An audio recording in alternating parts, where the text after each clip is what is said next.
The test is in 4 parts. At the end of the test, you will be given 10 minutes to transfer your answers to an answer sheet. Now turn to part 1.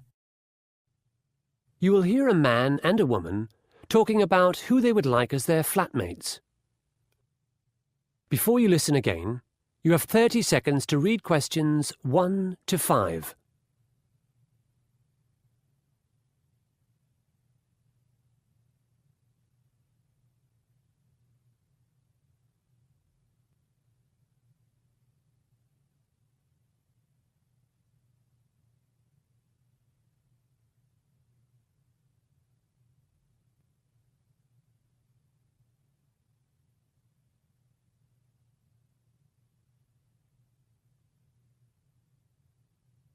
OK, Alex, let's make a decision now. I've got to head off to my parents' place for the weekend, and we'll need our 2 new flatmates to move in soon. Who do we have again? Mauro, Spring, Katia, Lucy, and that lovely girl from Turkey. What was her name? Aziza. I think she's my first choice. She seemed very mature. She did, didn't she? She also said she'd shared a house in Istanbul for 2 years before she came here, so she knows what flatting is all about. That's true. While you were on the phone, I had a talk to her about her part-time job as a telephone counsellor for the Turkish community. It sounds quite steady and well enough paid, so she won't have any problems with the rent, unlike our old flatmate, Tina. Who would you choose next? How about a guy? I don't know. Neither of them was that impressive. I mean, Mauro from Mexico was a party animal. Remember, he only found our place because he knew there was a certain nightclub nearby. And Spring seemed spoilt to me. He told me that his father in Hong Kong paid all his parking and speeding fines, and he ate out at restaurants almost every night. I doubt he's got any idea how to cook. That leaves us with Katia and Lucy then. And I found Katia rather shy. We hardly know anything about her. I think she's the strong, silent type. But while you were showing Mauro around, I had a chat to her. She's in her 3rd year of environmental engineering. Really? She's going to be an engineer? Yes. In fact, she won a prize at university last year for a model she made. That does sound interesting. But what about Mauro? We could do with someone social. I'm sure he'd be keen on our Sunday get-togethers. He promised me he knew how to barbecue. Plus, he's working as a security guard at night, so he'll be around during the day. It's not a bad idea having someone in the flat while we're all out. I don't know. If he works night shift, he might sleep during the day. This year, I'll need to practice the piano here in the mornings for my performance course. It's likely my music would disturb him. That's a fair point. Before you listen to the rest of the conversation, you have 30 seconds to read questions 6 to 10.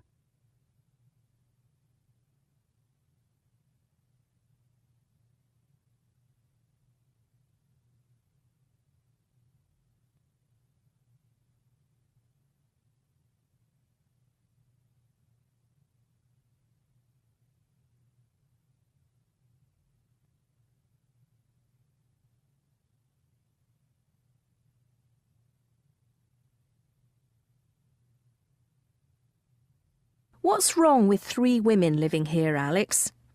I think Katia would be fine. She won't be so shy once she gets to know us. You know, Julie, I can't give a rational explanation for why I didn't take to Katia. I'd just prefer someone else. Why don't we reconsider Lucy? I know you were annoyed because she came an hour late, but I rather liked her. She's doing a master's in public health, isn't she? Yes, I think she's quite a serious person, And since she's been a nurse, you'd hope she'd be clean. Yes, you would. Didn't Lucy mention she had a boyfriend? I don't think so. I don't want anyone with a boyfriend. Remember Tina? How could I ever forget her? She really did have us wrapped around her little finger. She certainly did. I'm so glad she's gone. Yes, Lucy seemed nice and normal, and she'd probably get on with Aziza. I think they're the same age. I've just had a thought. We need to choose 3 people. Someone we like may have found another place. I love our flat, but it's some distance from the city and not everyone likes an old building. So who should we have? How about Aziza and Lucy and Mauro as reserve?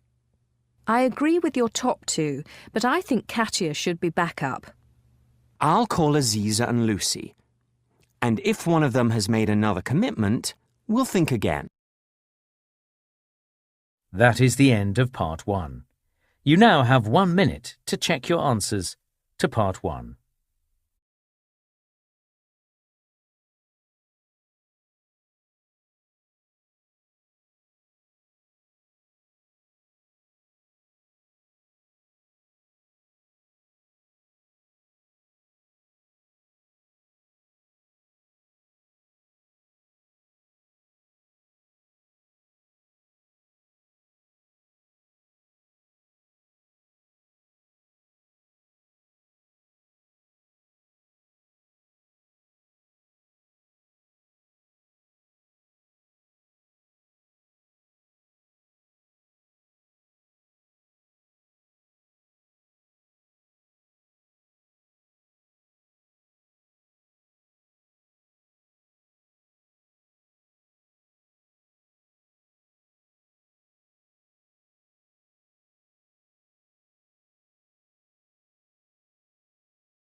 Part 2.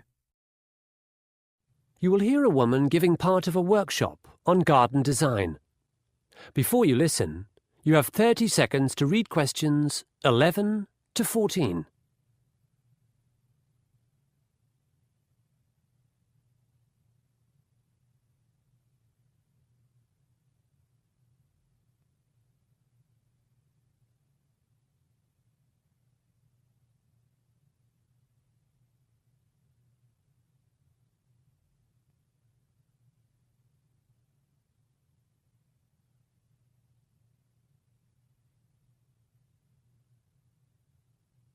Welcome back to the workshop.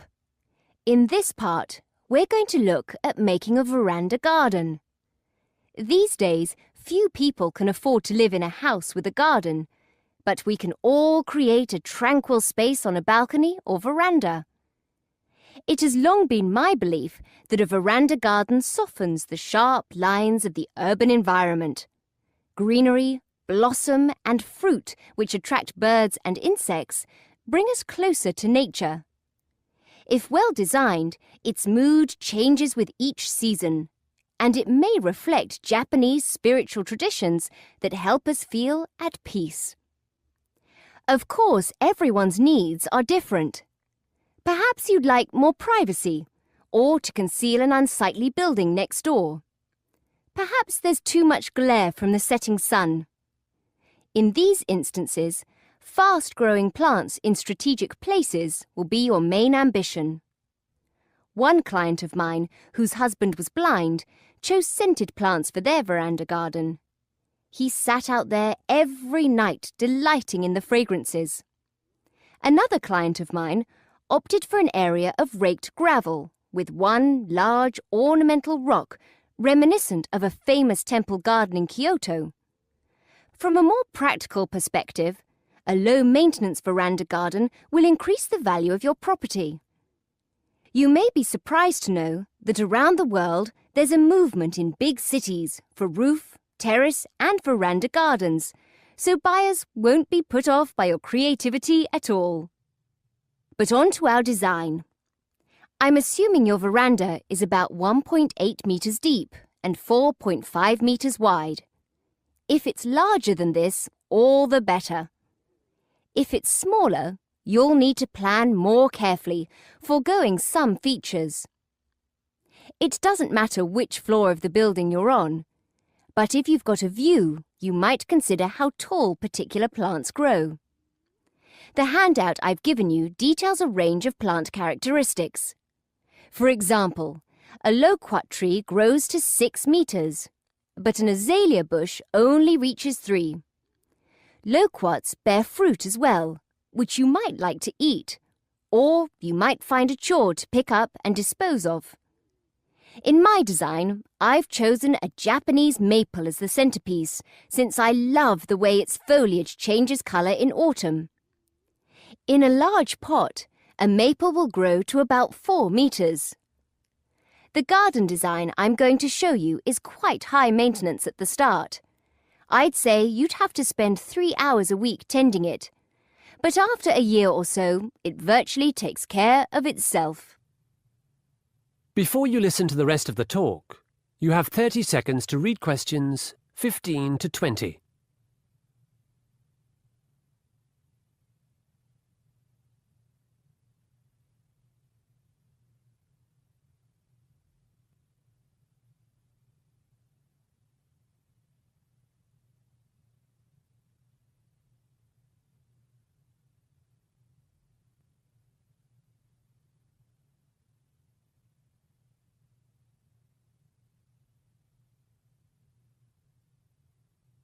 So, let's get started.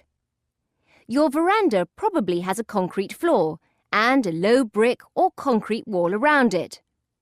It's more than likely you've got a drain in the top right corner. The floor of the veranda garden is the first priority. In my design, I've chosen 4 different surfaces to create a sense of space, and because they react in different ways to light and rain. In a small area, you want to maximize texture. I've chosen practical square concrete pavers for the area under the table and chairs, and elsewhere large irregular stones sourced from a river, and small round stones not much bigger than pebbles. There's also an area of sand which is marked with the letter H in your diagram. You'll find this might be popular with your pet if you have one. After laying the floor, most people construct a wooden or aluminium frame over the concrete wall. Onto this, bamboo is attached for plants to climb up. In front of the bamboo, wooden planters or boxes may be positioned. The choice of plants in these is up to you. But again, think about height, shape, loss of leaves, fruit, scent, and cost. Although maples are expensive, they're beautiful, and I've put one in the center. After you've planted, you'll probably want to buy a really nice set of outdoor furniture. Stackable plastic chairs are a no-no, as in my view, they're part of the ugly, mass-produced culture we're trying to escape. I also discourage people from putting a barbecue on their veranda because they're so seldom used, and they take up such a lot of space. Some people do add features like a small pond or bird bath or a stone lantern to their newly landscaped area. So, happy designing! Any questions? That is the end of part 2. You now have half a minute to check your answers to part 2.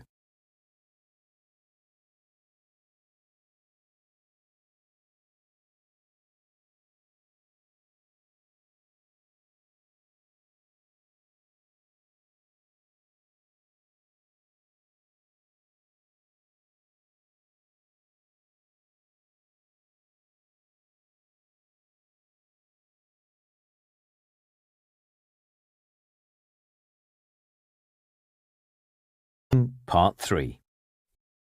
You will hear 2 students discussing an essay they are writing together about architecture.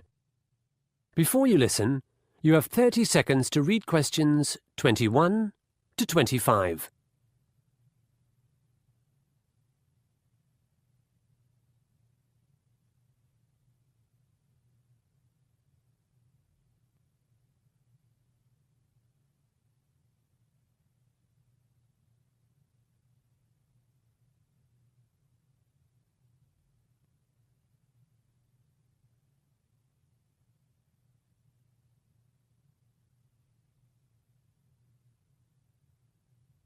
Hi, Helen. How are you?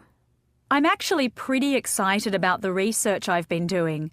I've found out heaps about Art Deco architecture in New Zealand. While all the major cities there have pockets of Art Deco, it seems that Napier, a small city on the east coast of the North Island, is considered one of the world's purest Art Deco enclaves. There are so many examples of the style still visible today. Really? I've been concentrating on Bandung, which is in central Java in Indonesia. It is also a major Art Deco city. Unfortunately, it hasn't been preserved so well, and in the race to modernise, many marvellous buildings have gone under the wrecker's ball. How do you think we should structure our essay? Should we write about New Zealand first or Indonesia? Art Deco appeared in Bandung in the 1920s, but from what I've read, it didn't make it to Napier until much later. If we choose a chronological scheme, then Indonesia would go first, but I'm in favour of writing our essay using thematic similarities and differences. That's a good idea. Let's identify what the two cities have in common. From what I've discovered, in both places, Art Deco architects combined a new European aesthetic with native elements. Yes, they did. In New Zealand, Maori motifs were used as decoration. The Maoris are the indigenous people who lived in New Zealand before it became a British colony. There's a sort of spiral symbol called a koru, and there are zigzags, like patterns from Maori weaving, both of which were incorporated into Art Deco buildings. There's a bank in the middle of the city and an old headquarters for a tobacco company, both with gorgeous carved stucco facades that utilise these motifs. Indonesia was also a colony, a Dutch colony. I understand almost all of the architects in the Art Deco period were Dutch, and as you said, they were influenced by a new aesthetic in Europe, but they were also affected by native architectural styles. At ITB, the famous technical institute in Bandung, there are Art Deco roofs that imitate traditional Javanese mosque or temple roofs. That's interesting. I know that the city of Napier was rebuilt in 1931 after a massive earthquake, and since people wanted the town to feel like an optimistic new place, they chose Art Deco for many of their buildings. But I've no idea why Bandung has so much of the style. I was quite puzzled about the prevalence of Art Deco myself. After fossicking in the library in some old journals, I learnt that there was a plan that never eventuated to move the capital from Jakarta to Bandung, so lots of public buildings were commissioned around the same time, the early 1920s. That's curious. I thought the majority of the famous Art Deco buildings in Bandung were large hotels or private houses. I think the split is 50-50, private and public. Certainly the campus of ITB was enlarged then. College education for the rich expanded in the 1920s, and the local tourist industry was taking off as well. You're right, we've got tourism to thank for the grand Art Deco hotels like the Savoy and the Pranger, built in the late 20s and early 30s. Photos of the foyer and ballroom of the Pranger are so romantic. Before you listen to the rest of the conversation, you have 30 seconds to read questions 26 to 30.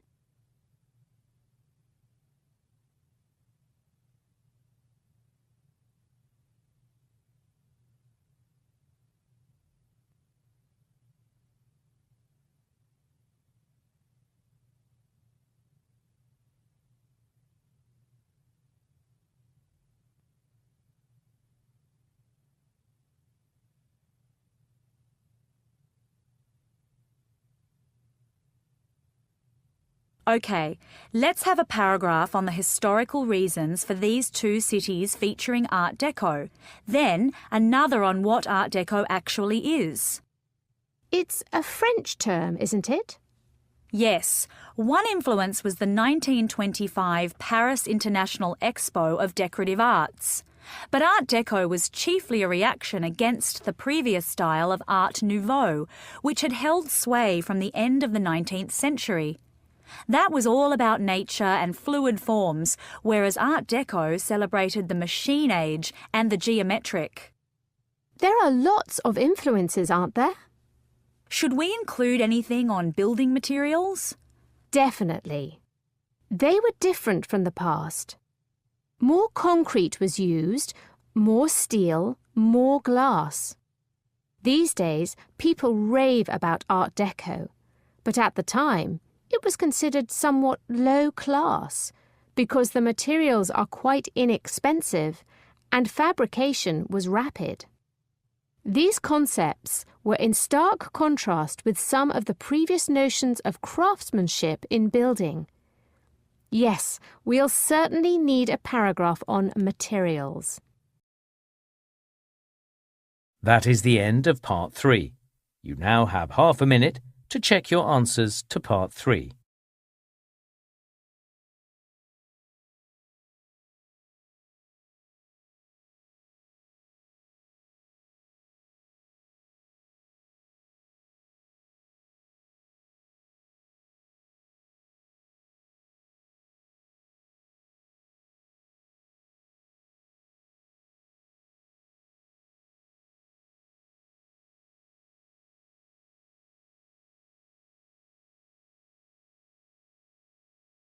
Listening, Part 4.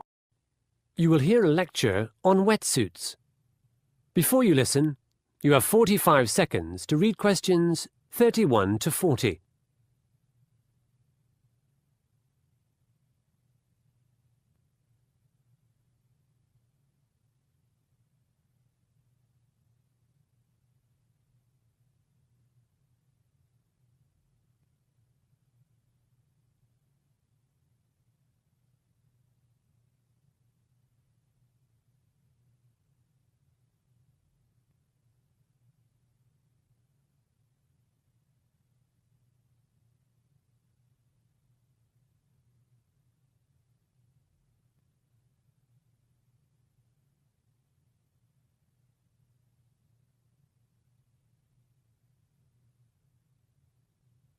Welcome to the Monday Design Forum. Today's item is the wetsuit, used by water sports enthusiasts, by surfers, divers, canoeists, and long-distance swimmers. Long distance, mind. I'll tell you about the great swimsuit debate a little later. The reason I chose the wetsuit for a case study is that it exemplifies two design themes: the importance of materials and reliable production techniques. I may not look the sporty type, but I've been diving for 20 years. In that time, I've had 8 wetsuits. Like much else after 1945, technology has just kept on changing. My first wetsuit was French and very expensive. It was made entirely from sponge rubber.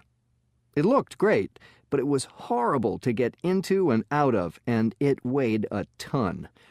In general, first-generation wetsuits were liable to rip when being removed and were rather heavy. Pretty soon, I swapped my Pesh Spore for a lighter neoprene version. So, what's neoprene? It's a synthetic material considerably lighter than rubber. It's still spongy because it contains tiny bubbles of nitrogen gas. Since gases have lower thermal conductivity than liquids or solids, that is, they don't transport heat well, the body heat of a person wearing neoprene escapes only very slowly through the material. This means that a diver in a neoprene suit stays warmer longer than one in a suit made from rubber. Wetsuits are a recent innovation and were invented in the U.S., but there's no real agreement by whom or when. Hugh Bradner tried to patent a design in 1951. However, he was unsuccessful. The Mistral brothers and the O'Neills from California were all making and selling neoprene suits to the burgeoning diving and surfing community by 1953. In my view, it's irrelevant who the inventor of the wetsuit was. What is significant is that post-war prosperity brought more free time and a boom in sporting goods. But back to my collection of wetsuits. Since neoprene is fragile with all those gas bubbles, it's hard to join pieces of it together. Any hole, however tiny, just grows and grows. This means sewing with needle and thread is all but impossible. Therefore, early wetsuits were made by gluing or taping their seams. My first neoprene suit was black with yellow tape.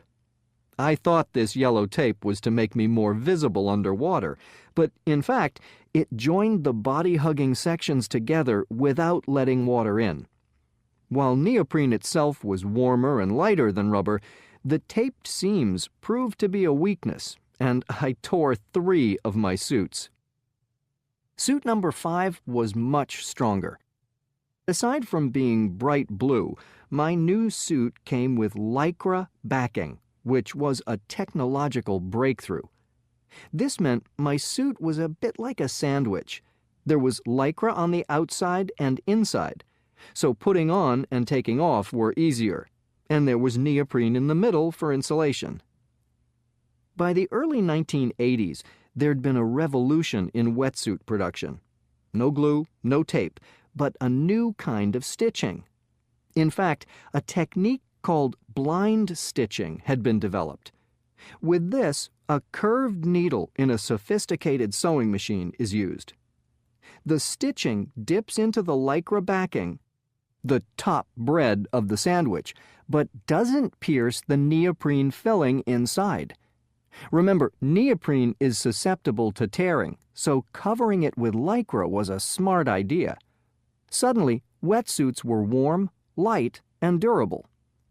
This revolution is important for design students because without this sewing technique, wetsuits would have continued to rip and remained the preserve of the rich.